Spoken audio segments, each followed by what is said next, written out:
This is going to be a different kind of episode, but it's going to be super important, and I'm really glad that you're here for this series. My name's Rachel, and I'm a watercolor artist and owner of Mercy Creates, a business that is inspired by the bold and beautiful truths of the Bible. And because I have a degree and background in art and marketing, I like to make art and I like to sell it too. The series has been all about how to make your art better, how to take it to that next step so it can really connect with your viewers and you can start making more money. We've explored topics on composition, lighting, and color, and this final one is all about storytelling. Now, it's going to be a little bit different because I'm actually going to play a clip, a small segment from the Faithful Artist Workshop. This was a 2-hour workshop where me and other Christian women got together on a Saturday afternoon and we talked about two of my favorite things: integrating our faith into our art. And I really believe that you can do that and you can do it well. And even if you're not writing Bible verses on everything that you can create,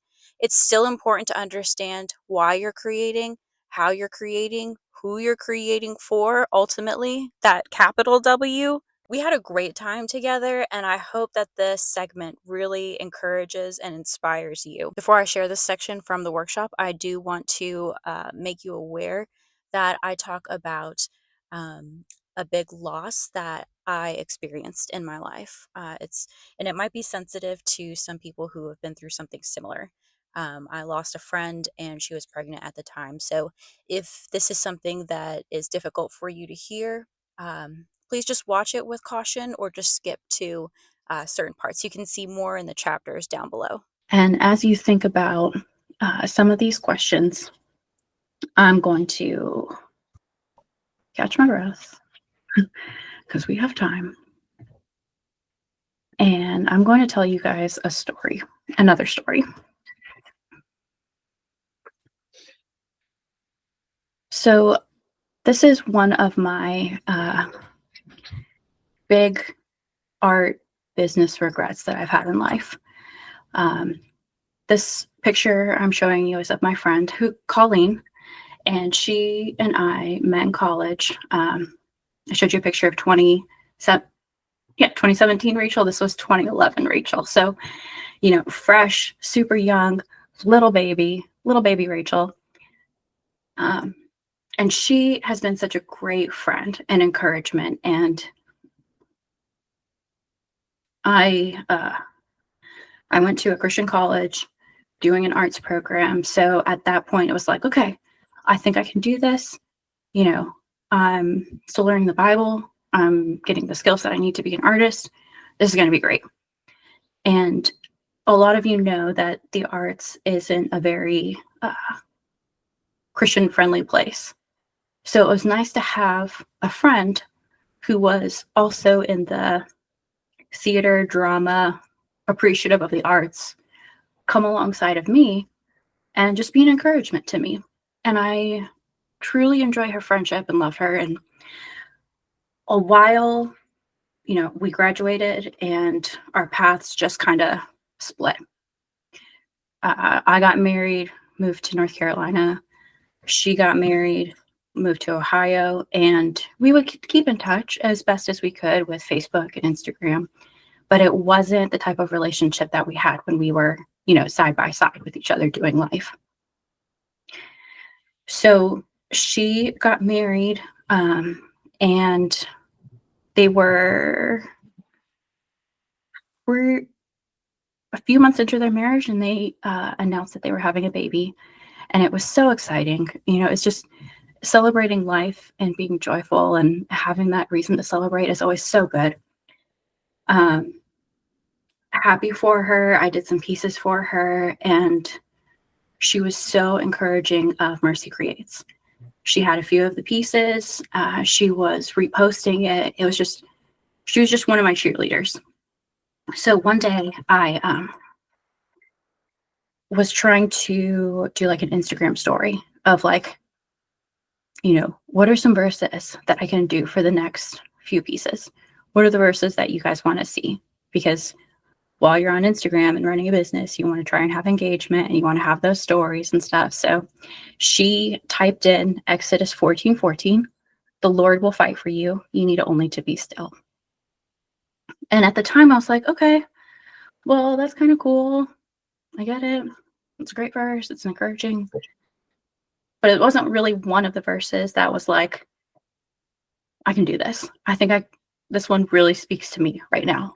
And I know that it can sell, because that's also kind of in the mindset that I was still at, being a baby business, was I can do this verse. That means something to me, but I also know that it will sell.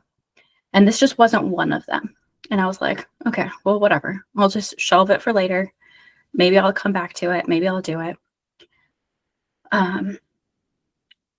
So some time had passed, and a friend gave me a call, and she said, Rachel, I just wanted to be the one to let you know and talk to you. Uh, Colleen was in an accident, um, and she didn't make it, and the baby didn't make it. And so that was just such a big blow, to have one of your friends pass, who was barely 24, 25, and her baby hadn't made it. And I kind of knew her husband, but at the time I was like, I kind of sat in my grief and my sadness, and I was like, I don't know what to do with this. I don't know how this is going to happen. I don't know how this is going to work out. Like, she was supposed to have her family like she wanted for so long. So I made this piece, the one with the cherry blossoms and the verse, Exodus 14:14, the one that she encouraged me to do. And that painting, again, I was sitting there and I was like, what? If I was going to do some florals, like, what would it be? And cherry blossoms just came to mind. So I painted this piece. I sent it to her husband. He owns the original copy of it, and I sent him a letter. And I said, I'm so sorry for your loss. I love Colleen so much, and she was so happy to be with you and have a family with you. I hope this encourages you. Whenever I think of Colleen, this is what comes to mind, these cherry blossoms. And a little side note, I didn't hear back from him. And of course, that's fine. He didn't know me personally. And in the moment of losing his whole family, like, I don't expect to hear back. But I saw later on, I think a year or two later, he did get a tattoo of cherry blossoms on his shoulder. And so I know that piece really meant something to him. I don't know if he still has it or not, but it was just one of those things where I was like, okay, I need to take this a little bit more seriously. And I just need to be, with it. I need to be doing what God wants me to be doing. And this was something that she shared with me, and I didn't take it seriously. And I just kind of brushed it off, just for my own reasoning, not really anything in particular. So I consider that one of my, big mistakes. But from that, I scanned the piece, made these prints for it, and I'm sure some of you have seen it in the shop or online.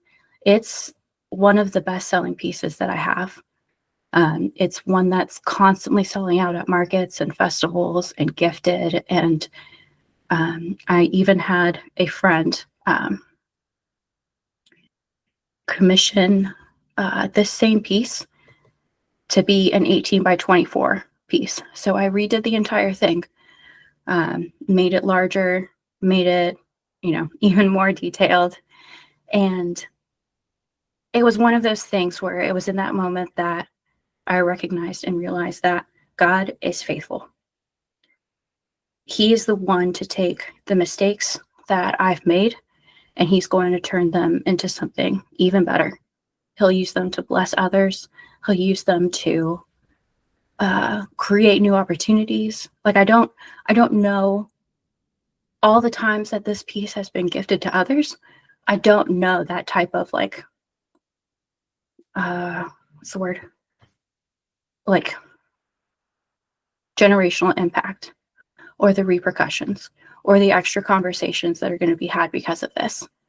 But I do know that because of her legacy, Colleen's legacy, and what she meant to me, and how I was able to kind of adapt to that and recognize and, make something, her legacy is going to live on.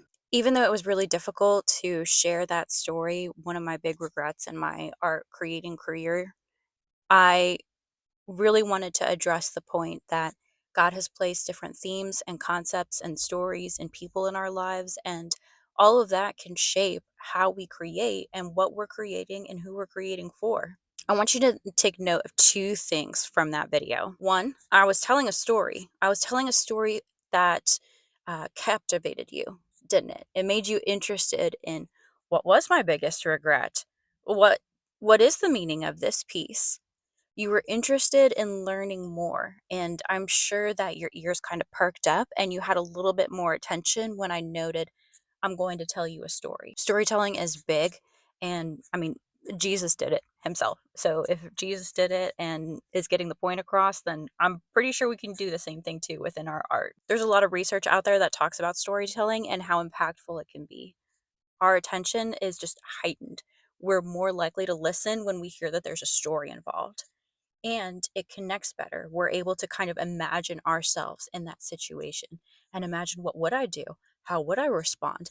What would be my decisions, my conversations? How would I go about that situation? And when we need to think back to that greater point, that underlying message that we want to get across, people are more likely to remember that because they've heard the story and can attach that to that underlying message, because they're so much more emotionally connected to what was heard, and they're able to think through and place themselves in that situation. They're imagining who they are, their friends, their family, their loved ones, the situation, what to say, what they would do, and then they're remembering that meaning. So storytelling just really helps drive that point further that we're trying to get across. The second thing, number two, is that you've seen that art piece around and now you understand the meaning and the story behind it. But you didn't know that before you saw the art piece, and you just thought, "Oh, that's beautiful. I love this. There's something about it that just makes me think I'm I get it. She gets it.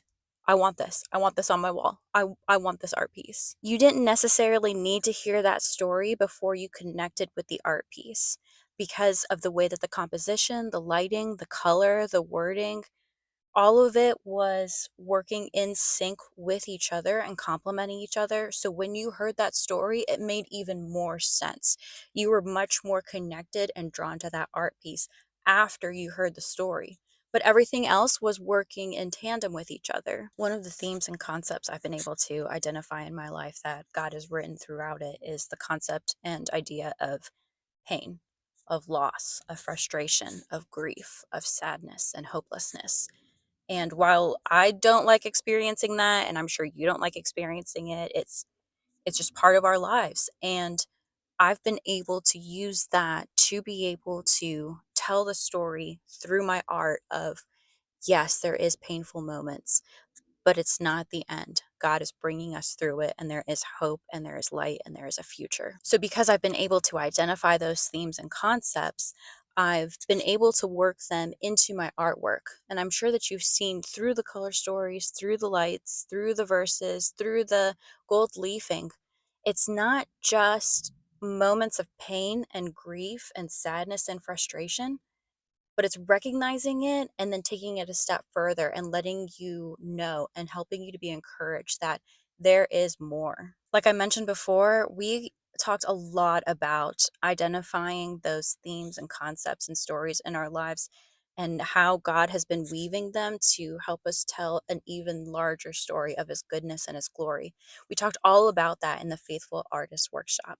And I hope to be able to offer that again later this year in 2025. So if you're interested, get on the wait list below. All the information is down there. In 2 hours, we talk through identifying, discovering your God given story. It's a very practical, hands on workshop, and it's only 2 hours. In hour one, we define your God given story. So both of us and a group of women, we're all together and just kind of thinking through what are those key themes that God has been putting into our hearts and our minds and our lives. Forgiveness, his glory, his righteousness, is it his love, his unending care? And then in hour two, we define our artist statement by using what we've already uncovered in hour one. So we're building on the foundation and we're building up. So you can create a collection that truly reflects you, your artistry, your story. It feels authentic and genuine to you, and it's reflecting God's goodness and His glory. At the end of the workshop, you go away with a guidebook, a collection workbook. You already have everything ready and set, so you know what to paint next, and it's going to be fantastic. And I'm just so encouraged by all the ladies there. They even started their own Instagram group, and they're just bouncing ideas off of each other and trying to really edify each other and encourage each one about their art and their work and the direction that God wants them to go. So I hope to see you in the next workshop. Make sure you get all of the details below and sign up for that waiting list. So I hope that this series has been impactful and encouraging to you and your artwork, that you can learn how to make it better. You can take it from that next step of good to great through composition, through lighting, through color, and storytelling. And if you want to see more art and faith and business videos, make sure you subscribe to this channel, because those are all three of my favorite things, and you can't stop me from talking about them and how we can use them to give God glory. Thanks for being here, and I hope to see you in the next series.